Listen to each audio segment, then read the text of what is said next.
T'avorreixes, Minimoni? De Rocío Bonilla.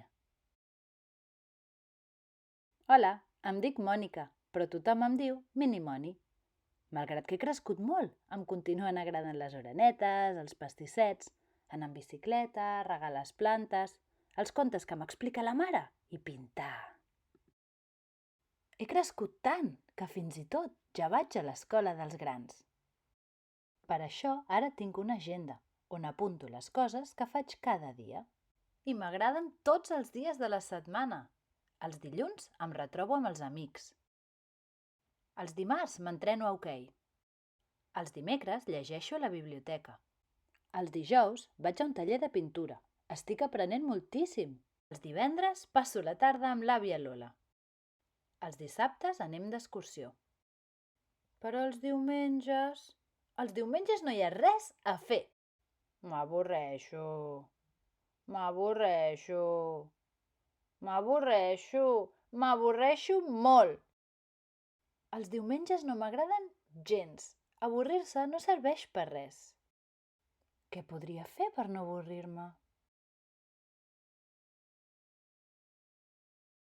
Ja ho tinc! Li podria preguntar al ratolí que viu darrere la porta vermella.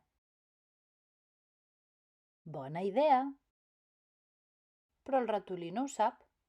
Potser el conill t'ho diu. No. No. No. No. Ni el conill, ni el ratpenat, ni l'aranyeta, ni la serp no ho saben. Pingüí! Tu saps què puc fer per no avorrir-me? No. Li has preguntat a la balena? Ho faré ara mateix! Som-hi! Però ningú no ho sap. No.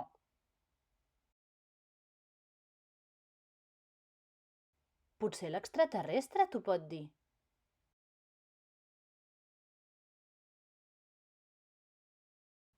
Extraterrestre, saps què puc fer per no avorrir-me? I si li preguntes a la mare? Això sí que és una bona idea! Mare! Què fas, Minimoni? Però tu no t'avorries?